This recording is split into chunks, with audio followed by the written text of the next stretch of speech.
we're going to start with David Furones from the Sun Sentinel. David, go ahead.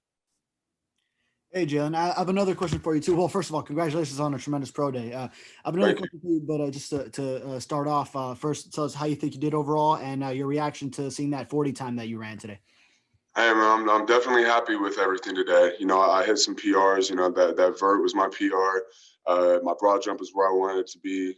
Funny enough that you mentioned the 40, man. I'm faster than that, so it is what it is. Like, I'm still happy with the time, no doubt, but you know, I ran 4.4s in training, so I'm still happy with everything, man. I'm just glad that, you know, I can move on from this and get back into football training and, you know, what really matters.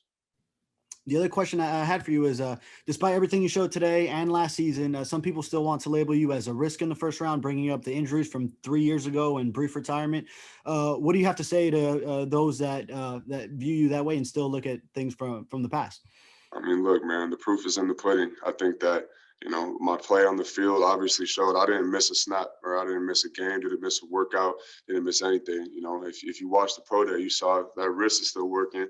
And obviously I'm healthy. So I don't think it's a risk at all. I think, you know, we play a dangerous and violent game. So obviously people get hurt, but I wouldn't be here today if I was a risk. So I think that I'm a guy who, you know, does all the right things, does all the extra things to make sure my body is on point. And I truly believe if you take care of your body will take care of you. So that's kind of how I've been living for the last couple of years. Let's go to Turin Davenport from ESPN. Turin, go ahead. Yeah, Jaelan, with you having some other interests, namely the music background, some people will say that your interest isn't fully or your love isn't fully in football. How would you respond to that? And what would you say is the thing that you most love about this game? I mean, I would say just turn on my tape.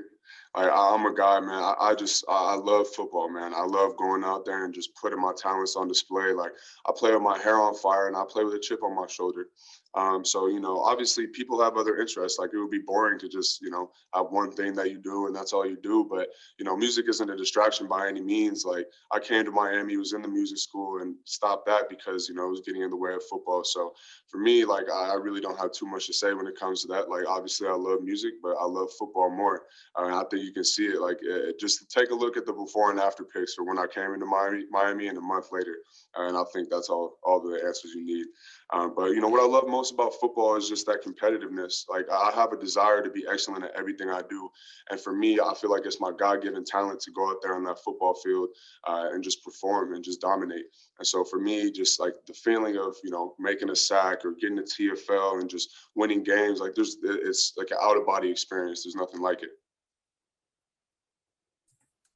Next up, we'll go to Marla Rittenauer from Akron. Marla, go ahead. Yeah, Jaelan, I assume the people that sort of characterize it as you lost your love for football, I presume you don't agree with that. No, not by any means. I mean, like I said, like everybody's path to success isn't linear at all. Like there's ups and downs, and I think all of that really just like gave me a better like look at everything. Like it made me have, like I said, this chip on my shoulder. It gave me a deeper appreciation of what the game is and like what it brings to me. And so for me, like I never lost my passion with football. I just needed a little kick in the butt, for sure. And I don't know what pass rushers you study, but I mean, I don't know. Have you ever looked at Myles Garrett, you know, thought about what it would be like to line up opposite him? And have you had any contact with the Browns? Oh yeah, Myles Garrett's a stud. He's a guy, you know, even my freshman year, like coming out of high school, like I saw him he's a freak of nature. And so I definitely, you know, model my game after him, you know, guys like the Bosa brothers. Like I definitely just love watching elite edge rushers. And yeah, I've had some conversations with the Browns for sure. Thank you.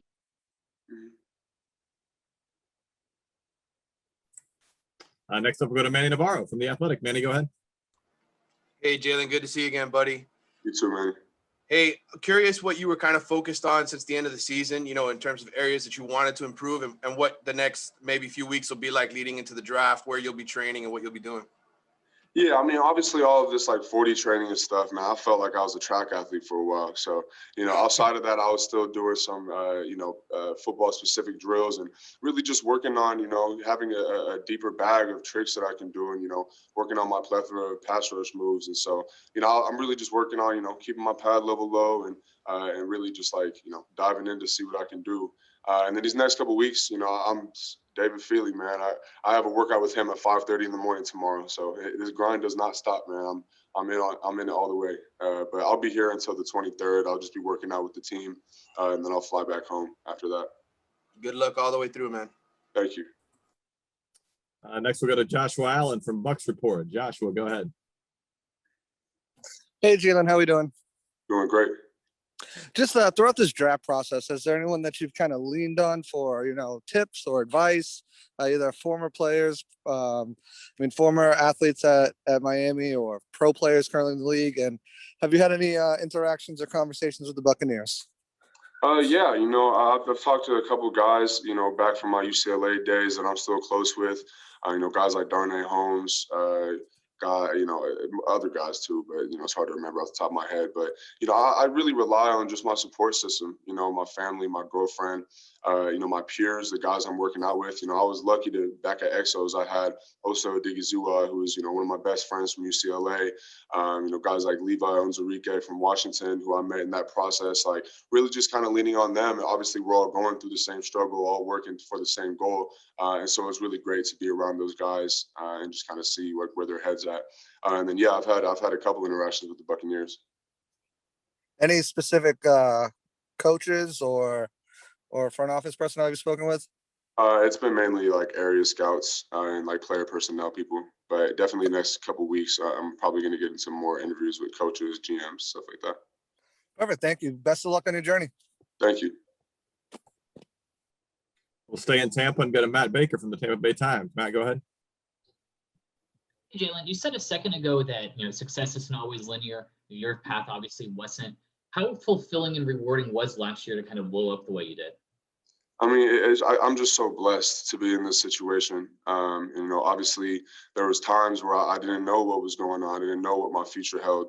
And so to be able to play for the Hurricanes and to be able to succeed in the way that I did this last season, man, I just feel so blessed. And honestly, it just motivates me to keep grinding and to keep, forward in my path. So I know there's going to be ups and downs even moving forward, but I just feel like I'm, so much more adequately equipped for this. And I'm just ready to take on, whatever's next. Next up, we'll go to Susan Miller-Degnan from the Herald. Susan, go ahead. Jaelan, how are you? Hi, Susan. How's it going? It's going great. Talking about I'm sure you're so happy that you ended up at and what did do for you? Understatement. What did do for you, and also how does prepare guys, for this moment? Gave me a second chance, and not a lot of people get second chances in life. And so for me, I'm eternally grateful to everybody here, to the university, to, the higher ups in the university, to the coaching staff, to my teammates, to, personnel on staff. I developed such great relationships with the people here. And really, being a Cane is something that I'll take with me for the rest of my life. It's all about the U, and, I'll be a Cane for life. And so, the Hurricanes and the University of Miami just was really, like I said, gave me a second chance. And, I just feel so blessed to be able to put that U on my helmet. Thank you. I got time for a couple more. We'll go to Nick Farabaugh next. Nick, go ahead. Hey, Jaelan, you've been hyped up for a long time, 5-star. What can you say about your pass rushing arsenal? What are you comfortable with your go-to move, and what are you looking to develop within that arsenal moving forward? I think I'm super versatile. I'm a guy who can beat you off the edge. I can beat you with power. I can beat you with finesse on the inside.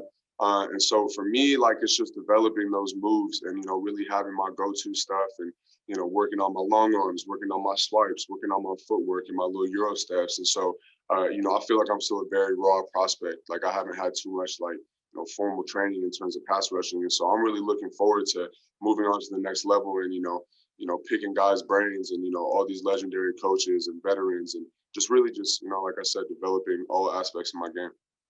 Yeah, and you said you love watching elite edge rushers. Have you had any contact with the Steelers, and have you, watched any TJ Watt?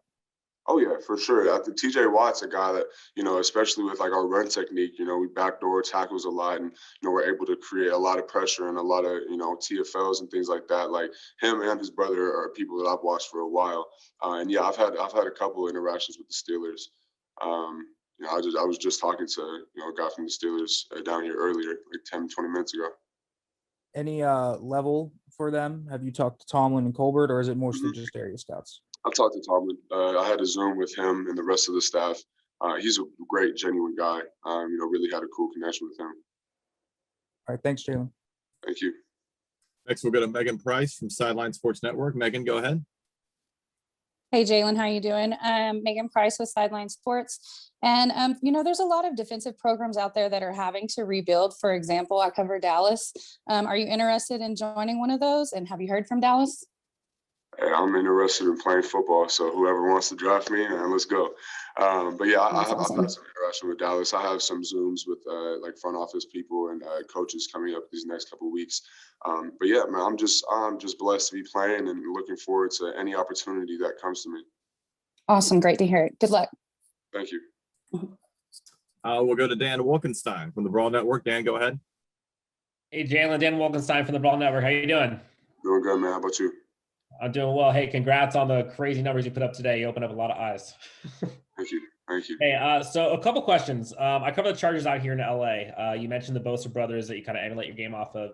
How do you see yourself fitting in with the Chargers scheme? Have you talked to them? Who you talked to? And then secondly, what do you say to folks that don't have you as the top edge rusher in this class? Okay, so first of all, I haven't actually had many interactions with the Chargers. I'm going to be, like I said, these next couple of weeks is kind of that grind time where you have these Zoom calls with the coaches and stuff. And so looking forward to that for sure. I grew up a Chargers fan. They're San Diego back then, but, I grew up going to Qualcomm, so that'd be awesome. But yeah, I think coming into, a team like that, I can just bring versatility. And, I'm a guy who's tenacious, who's going to get after the quarterback, get after the running back. So I think that's really what I would bring to any team. And then to people who don't have me as the number one defensive end, man, that's your prerogative. That has nothing to do with me. So I think I'm the number one defensive end. And I think that, my performance today definitely solidified my rankings in a lot of people's eyes. And, I still think I could have done better. So I'm always hungry to be better. I striving for excellence. So it's all good though. And then just a quick follow-up. What do you think is your best trait that you bring to the NFL? I think my perseverance and my tenacity, especially on that field, my motor. I'm a guy who's going to be a high motor guy every play. I'm going to get after the quarterback. I'm going to chase plays down. I'm going to make plays from across the field. And, that along with my versatility, I think I'm just, a guy that you want to have on your team. Awesome. Best of luck. Thank you. And we will wrap up with Chris Stock from Inside the U. Chris, go ahead. Yeah, hey, Jaelan, curious about your thoughts on Miami's next defensive lineman for next season. Your thoughts on those guys, what they could do. Man, the young Bulls are studs. I'll tell you that much. I know Zach's playing DN now, and I think he's, a great athlete. He's a built guy. He's a crazy football player. So I think he's definitely going to add to the pass rush. Jafari is bulked up a little bit. I just saw him this morning. He's looking good. The young Bulls, you got Cam in there. I think, we really have a lot of depth and we really have a lot of talent for these DN guys and for really the interior D line as well. So I'm excited to see what they can do. They got big shoes to fill, but I think they're going to do a great job for sure. Jaelan, we're going to get in one more from James Williams from the Southern California News Group. James, go ahead. Hey, Jaelan, how you doing, man? What's up, James? Long time no see, man. I know, it's been a while. Just looking back at your time at UCLA, what are some things that stood out to you and that you'll remember most? And secondly, what do you think that adversity with the injuries and the stuff that went on early in your college career has helped you become the person and the player that you are today? Man, I really appreciate UCLA for everything they did for me and for honestly everything it did for me as an experience and as a whole. Like you said, that adversity that I went through, I really don't think I would be here today. I wouldn't be the man that I am today without that. And so I'm really grateful. I have no regrets for anything that happened. Obviously, I made mistakes, but at the end of the day, those mistakes made me more mature. They humbled me. And they made me hungrier. So, I'm really grateful for the coaching staffs at UCLA. I still have relationships with some of my former teammates. So for me, UCLA will always have a special place in my heart, but I'm a Cane for life. So, it's all about that U, baby. Best of luck, man. Congrats. Thank you. Jaelan, once again, thank you so much for taking a few minutes with us after Pro Day, and best of luck on draft day. No doubt. Appreciate you guys. I'll take it easy.